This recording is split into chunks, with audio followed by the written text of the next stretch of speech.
Okay, I'm going to read you these soil samples here today, and I'm kind of self-taught on these, but I'm pretty good at them. But if there's something I'm missing and somebody knows, enlighten me in the comments below. And if I'm teaching you something, well, that's great then. So we got our lab number that was the test result. I came up with my own legend as to where the samples are taken. I'll get to that in a sec. Organic material, the amount of organic material in the ground. Your phosphorus, you got 3 different tests there.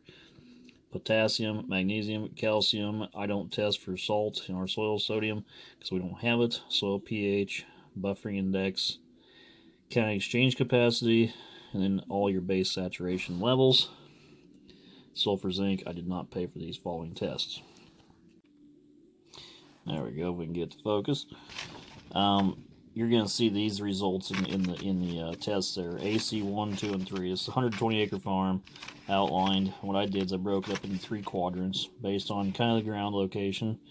So dots where I took a sample, dots where I took a sample, dots where I took a sample. I put them all in a bucket, mixed them up, sent it in. That was my AC1 test. Same deal here. Sample, sample, sample, mixed them up in a bucket. That was my AC3 test.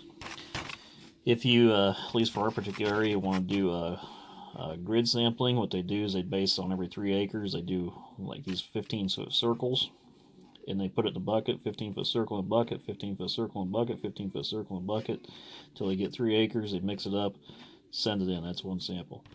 And that's after the GPS border all the terraces and everything else. I don't want to pay the $9.50 an acre for that, and yes, they will go down to 1 acre doing that kind of program. But I didn't want to pay for it, so I just do my own. They're $15 per bag I send in, so you got $45 right here in just this field alone. Now we'll start right here with soil pH index, how to read these. Your ideal money shots, 7's a neutral, 6.8 would be about your magic number. If you have high pH, it's probably because you got soil drainage issues or salt issues. So tile or a zone builder, something with the big deep rippers, can usually take care of that. The acceptable range is 6.3 to 7.3. A buffering test, which is right here, is the difficulty to change the pH of that soil. Above a 7.5 can really screw up yields, and then below can really screw up yields too. Up to half your yields are gone with the wrong soil pH index. So for an example, 6 is 10 times more acidic than a 7, and 5 is 100 times more acidic than a 7. So you can see we got like one test here, which would be on that one I just showed you, or this one, right in here, and it's terrible. It needs, I don't like to go above 2 tons an acre of lime just because I don't think it's worth the money of putting it on right then, although I'm certain you could. It just depends on your lime spreader, because I know that some lime spreaders will not handle much more than 2 tons at one time.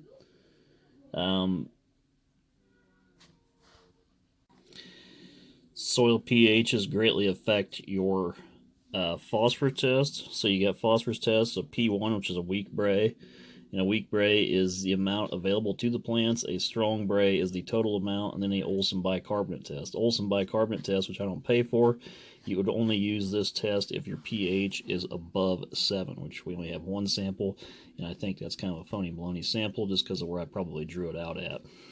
So we only need a weak bray or a strong bray. Now, what you do is you take these numbers times 2.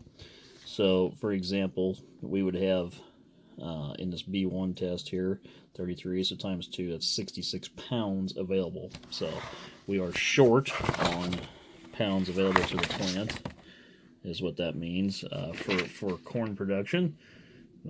Just on that basis, because P, you really need to be about 76 pounds to produce 200 bushel acre corn. Again, you look at your pH, and then that's where you dictate these numbers. Here is the textbook definition of your next column, which is potassium that we'll talk about.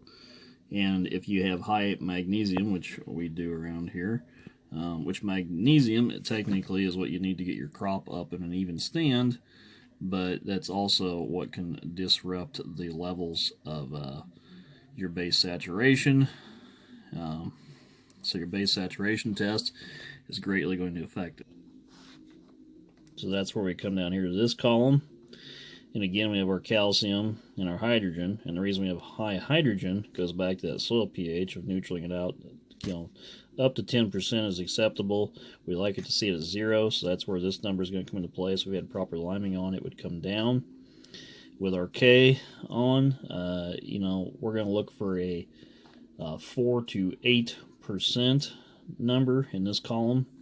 So these numbers here under potassium, they mean nothing basically, because 4 to 8 is going to dictate where they're at. So if you were to say, well, I got all these parts per million out there, well, you don't, because you have a base saturation level less than 4%, which basically means you don't have anything.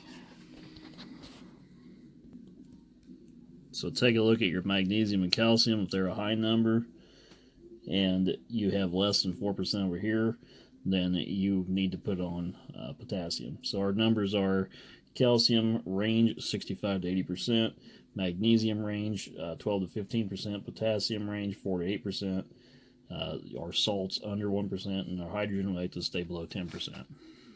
CEC, cation exchange capacity, means what your soil will hold at one shot at a time.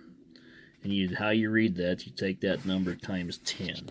So, what this would be, so 117.7 would be basically 177 pounds of a product at one time.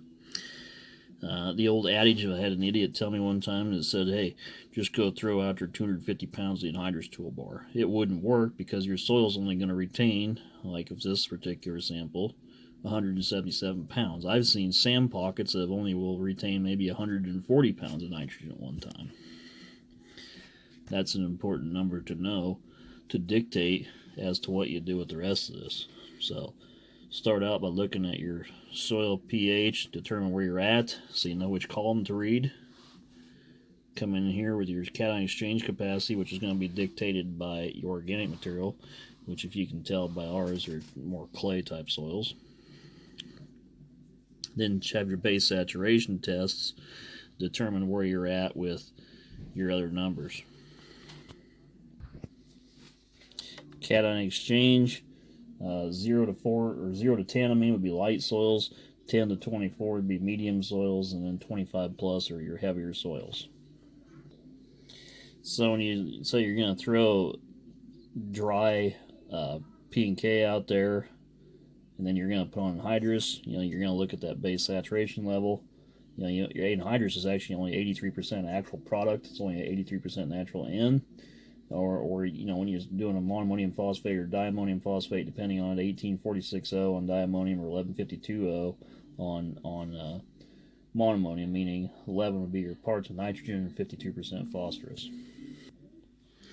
This little chart here I drew, NPK and sulfur, that's going to be what you need to grow 60 bushels of beans or 200 bushels of corn.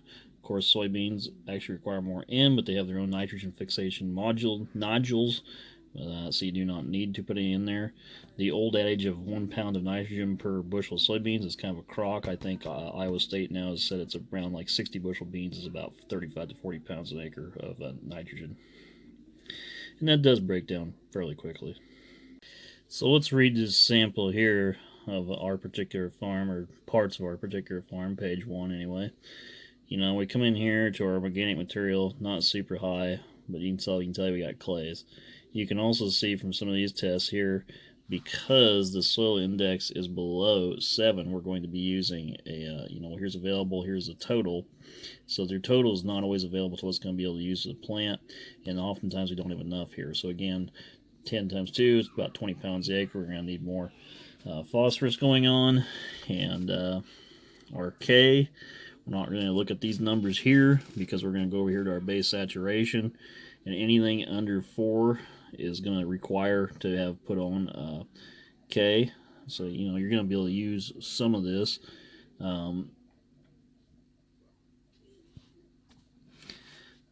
A big factor is our calcium. If you see a number under 60% and our soil index is under 7, and we have hydrogen really coming up, yeah, we need lime big time.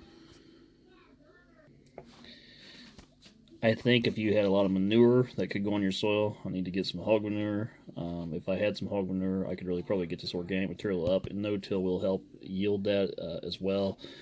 From what I've been told, about a millimeter per acre is about a ton of topsoil per acre. On average in Iowa, I think we lose about 4 pounds with no-till, but we regain about 4 pounds. So essentially with no-till, we're losing nothing. So we're maintaining our organic material. But it's always nice to try to build better soils. But if you have a lot of big ruts in your fields, like some guys do, you could be losing as much as 10 tons of topsoil per acre, which really isn't good. So that's where your terrace and tile is going to come into effect. Your corn plant's really going to pull more of this up. Your purple leaves are going to be low phosphorus. It's going to pull most of your nutrients up in May and June. So tissue nails are really good to send in, that time of year. I haven't really went over much of anything here, just besides some basics.